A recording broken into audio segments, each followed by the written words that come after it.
मित्रों नमः संस्कृताय, राधे राधे। पूनम सिंह संस्कृत क्लासेस में आपका बहुत बहुत स्वागत है। तो हम अभी तक देख रहे थे मनुस्मृति। हमारी 3 क्लासें हो चुकी हैं। आज हम चौथी क्लास देखेंगे। तो यहाँ पे बहुत ही अच्छी चीज़ों को बताया गया है, आप लोग इसको अच्छे से देखें और समझें। कल हमने देखा था 16 संस्कारों के बारे में, आज हम देखेंगे उससे आगे। ठीक, तो हम आज दोस्तों बात करेंगे। तो हमारा कल 16 संस्कार के बारे में चर्चा हुई थी। तो हमारा अभी रिवीजन क्लास चल रही है, उधर लक्ष्य बैच भी चल रहा है। लक्ष्य बैच में क्वेश्चन आंसर बहुत ही अच्छे करवाए जा रहे हैं, उसको भी आप लोग देखते रहें और इसको भी देखें। ये रिवीजन के तौर पे बहुत ही अच्छी चीज़ें हैं जो आप लोग देख लेंगे तो यहाँ से काम हो जाएगा। ठीक, अगर यहाँ से क्वेश्चन आता है तो आप कर ले जाएंगे। ठीक, क्योंकि ये सब बहुत ही अच्छी चीज़ें हैं। ठीक है, क्योंकि अभी तो एग्ज़ाम हमारा पास है तो इसलिए हम बहुत ज़्यादा डीप में नहीं जा सकते। इसी तरह थोड़ा थोड़ा रिवीजन के तौर पे मेन पॉइंट्स देखेंगे और समझेंगे तो हमारे लिए अच्छा होगा। तो हम देखेंगे मित्रों आगे आज। तो कल हमारा विवाह संस्कार 16 संस्कारों को बारे में देख लिया था। तो 16 संस्कार हमारे थे गर्भाधानम, पुंसवन, सीमांतो। ये जन्म के पूर्व 3 संस्कार होते हैं और बाल्यावस्था के संस्कार जात कर्म, नामकरण, निष्क्रमण, अन्नपराशन, चूड़ाकर्म, कर्णभेद, ये बाल्यावस्था के संस्कार होते हैं। शैक्षिक संस्कार विद्यारंभ, उपनयन, वेदारंभ, केशांत और समावर्तन।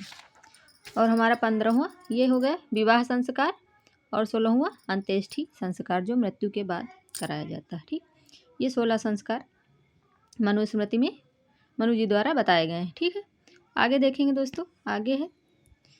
ठीक है मित्रों, अगर हमसे कहीं कोई त्रुटि हो जाती है तो उसके लिए क्षमा प्रार्थी हैं हम। तो आगे देखेंगे दोस्तों, आगे है हमारा मनु के 4 आश्रमों का उल्लेख इस प्रकार किया गया। अब आश्रम तो ब्रह्मचर्य आश्रम, गृहस्थ आश्रम, वानप्रस्थ आश्रम और संन्यास आश्रम, ये हमारे 4 आश्रम हैं। ठीक, जो ब्रह्मचर्य आश्रम है वो है 25 से यानी कि जन्म से 25 वर्ष तक। ठीक, फिर गृहस्थ आश्रम 26 वर्ष से 50, फिर वानप्रस्थ आश्रम 50 से 75 और संन्यास आश्रम जो है वो 75 से देह त्याग तक, यानी कि जब तक मृत्यु न हो जाए तब तक। ठीक, तो आगे है हमारा भिक्षा पद्धति क्या है? तो भिक्षा पद्धति जो है भवत पूर्वम चारेद भवमुनीतो दुजोत्तम भवान मध्यम तू राजन्यो वैशस्तु भवादु तरम। तो ये शिक्षा पद्धति के बारे में मनुस्मृति में बताया गया है। तो ब्राह्मण है वो भिक्षा पद्धति में पहले क्या कहता है? भवत भिक्षाम देहि। जो ब्राह्मण है वो भवत भिक्षाम देहि करके बोलता है और क्षत्रिय जो होता है वो बोलता है भिक्षाम भवत देहि, भिक्षाम भवत देहि। और वैश्य जो है वो भिक्षाम देहि भवति, ऐसे करके ये भिक्षा पद्धति में बताया गया है। ठीक, आगे है ब्रह्मादि तीर्थम। ये क्या है देख लेते हैं। तो अंगुलस्थ मूलस्य तले ब्रह्माम तीर्थम प्रक्षते कायामंगुलस् मूले अग्रे दैवम पित्रम तयोरथा। ठीक, तो जो ब्रह्म तीर्थ है वो अंगूठे की जड़ के नीचे होता है, यानी कि ब्रह्म तीर्थ जो होता है वो अंगूठे के जड़ के नीचे बताया गया है। और प्रजा तीर्थ जो है कनिष्ठिका उंगली के मूल में, जो कनिष्ठिका उंगली है हमारी उसके छोटी उंगली के बीच में, मूल में। ठीक, और देवतीर्थ कहाँ पे है? तो उंगलियों के अग्रभाग में, जो उंगली का अग्रभाग हमारा होता है, आगे का जो नेल साइड का ऊपर का जो होता है अग्रभाग, वहाँ होता है देवतीर्थ। ठीक। और पित्त तीर्थ अंगूठे और तर्जनी के मध्य, जो अंगूठा है हमारा और तर्जनी के मध्य जो होता है, वहाँ बीच में होता है तर्जनी के मध्य में, अंगूठे और तर्जनी के मध्य में का जो भाग होता है उसको हम पितृ तीर्थ कहते हैं। ठीक। तो ये मनुस्मृति में ये चीज़ें कही गई हैं और यहाँ से क्वेश्चन पूछे जाते हैं। तो आप लोग इसको थोड़ा सा ठीक से ध्यान से 1-2 बार देख लेंगे तो क्लियर हो जाएगा। ठीक है। आगे देखेंगे मित्रों, कहने वालों का क्या है दोस्तों, बहुत कुछ कह जाते हैं कहने को, बस हमें समझने का, हमें विद्वान अभी तो बनना नहीं है, बस अपना एग्ज़ाम निकल जाए उस हिसाब से, चाहे इंग्लिश में बोल के समझ लें चाहे हिंदी में बोल के समझ लें, इससे कोई दिक्कत नहीं है। ठीक है मित्रों। तो आगे देखेंगे, आगे है हमारा केशांत। केशांत क्या है? केशांत का क्या है?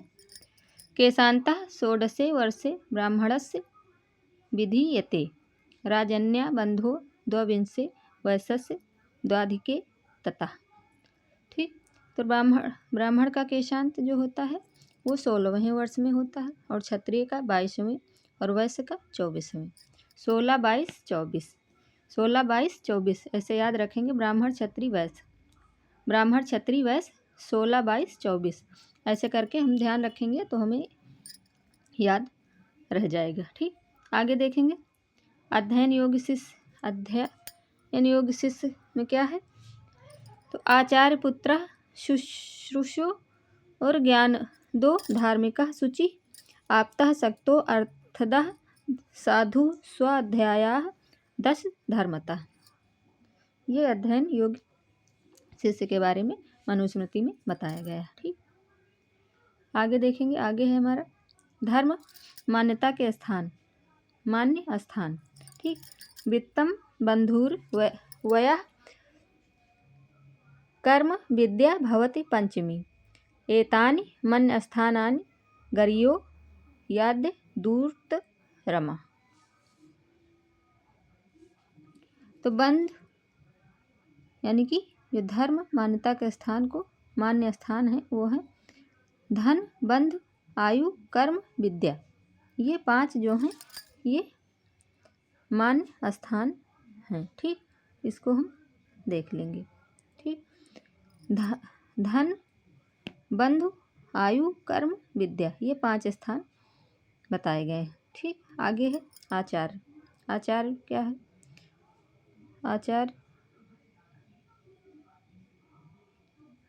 आचार्य हमारा है उपनियेतु या शिष्यम वेदा मध्याएद द्विजः संकल्पम सरहास्यम च तमाचार्य प्रच्छेद्यते।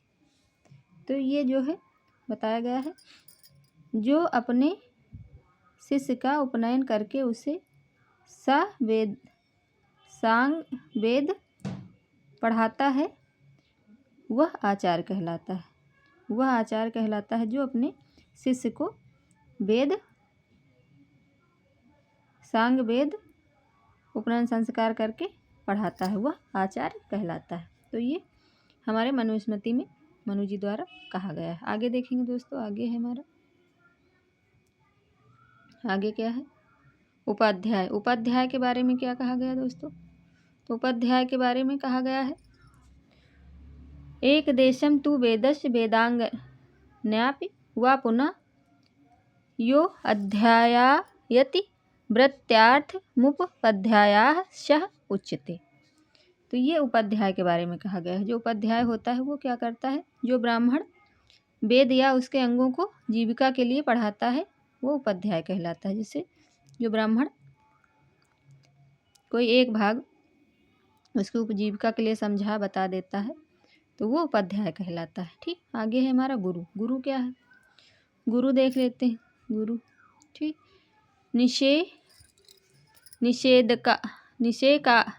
निषेकादि कर्मणि यह करोति यथाविधि संभयाति चन्नेन सह विप्रो गुरु रुच्यते। जो गर्भाधान आदि संस्कार विधि से करता है और अन्न से पोषण करता है वह गुरु कहलाता है। वह गुरु कहलाता है। ठीक, जो गर्भाधान और आदि संस्कारों की सारी विधि करवाता है और अन्न से पोषण भी करता है तो वह गुरु कहलाता है। ठीक, तो आगे है हमारा उपनयन संस्कारे राजदंडा। उपनयन संस्कार में राजदंड जो होता है वो कैसा होना चाहिए ये बताया गया है। तो के शांतको ब्राह्मणस दंडा कार्य प्रमाणतः ललाट सम्मितो राज्ञः स्यायुस्त नास्तिको विषय। तो ये है ब्राह्मण का जो है वो केशांत तक, केश मतलब बाल तक, यहाँ तक होना चाहिए माथे तक, और क्षत्रिय का मस्तक तक होना चाहिए। जो ब्राह्मण है उसका जो राजदंड होता है वो बाल यानी कि केशों तक लंबा होना चाहिए और क्षत्रिय का मस्तक तक होना चाहिए। ठीक, और वैश्य जो है उसका नासिका यानी कि नाक तक उसकी लंबाई होनी चाहिए, ऐसा मनुस्मृति में बताया गया है। ठीक है, तो आगे देख लेते हैं मित्रों। आगे है हमारा संस्कार। संस्कार में क्या है, मनु ने 16 संस्कार बताए हैं। देखो हाँ यहाँ पे बताया गया है। ठीक, मनु जो है वो 16 संस्कारों की बात करते हैं। गौतम है वो 40 संस्कार बताते हैं और व्यास जो हैं वो भी 16 बताते हैं। मनु और व्यास 16 बताते हैं और अंगिरा 25 संस्कारों की बात करते हैं और वैशनस जो है वो 18 संस्कार बताते हैं। ठीक, तो इस तरह कई लोगों ने कई प्रकार और कई तरह से कई संस्कारों के बारे में बताया है। तो हमारे मनु जी द्वारा 16 संस्कारों को बताया गया है। ठीक, तो आगे है हमारा, इस तरह भी क्वेश्चन बन सकता है कि गौतम के द्वारा कितने संस्कारों की चर्चा हुई है या बताया गया है। तो 40। इसी तरह अगर दूसरे तो थोड़ा सा ध्यान रखेंगे तो यहाँ से याद हो जाएगा। ठीक, आगे है हमारा, आगे देख लेते हैं मित्रों क्या है।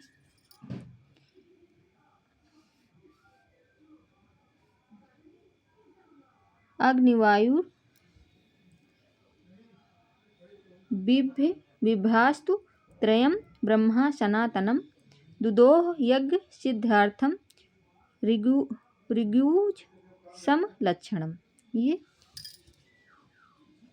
बताया गया है। ठीक, आगे देखते हैं सृष्टि उत्पत्ति। सृष्टि उत्पत्ति के बारे में क्या बताया है मनुस्मृति में। सृष्टि उत्पत्ति के बारे में देखेंगे तो सृष्टि उत्पत्ति के बारे में जो बताया गया है हम देख लेते हैं।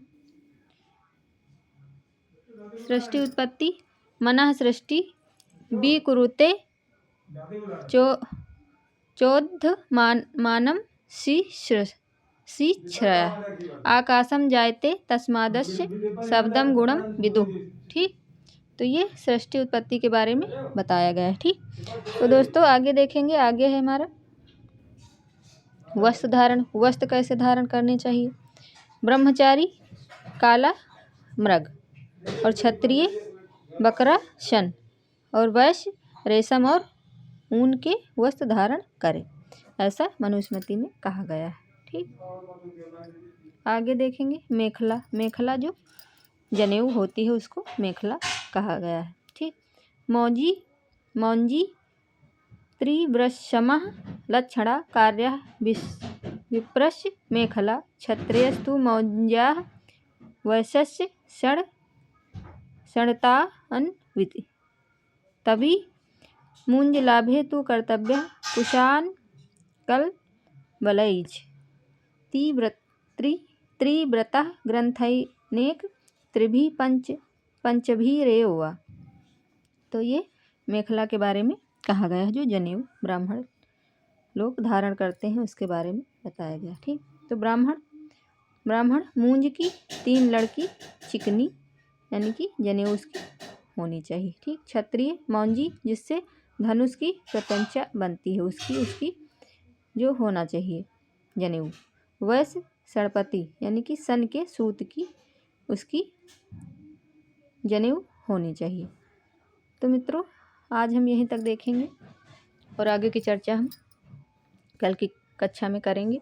तो तब तक के लिए मित्रों आप लोग अच्छे से देखें, समझें और सीखें और अपनी पढ़ाई अच्छे से करते रहें। रिवीजन बहुत ही ज़रूरी है, इसको हल्के में ना लें। ठीक है, और उधर जो लक्ष्य बैच चल रहा है उसको भी मित्रों आप लोग प्रेम और अपना प्यार बना रखें। तो उधर भी आप लोग देखते रहें और समझते रहें। कहीं भी कोई भी दिक्कत आ रही है अगर तो आप पूछ सकते हैं कमेंट के माध्यम से। तो मित्रों नमः संस्कृताय, धन्यवाद। लाइक करें, शेयर करें, सब्सक्राइब करें और अच्छे से सीखते रहें। नमस्कार, धन्यवाद मित्रों, नमः संस्कृताय।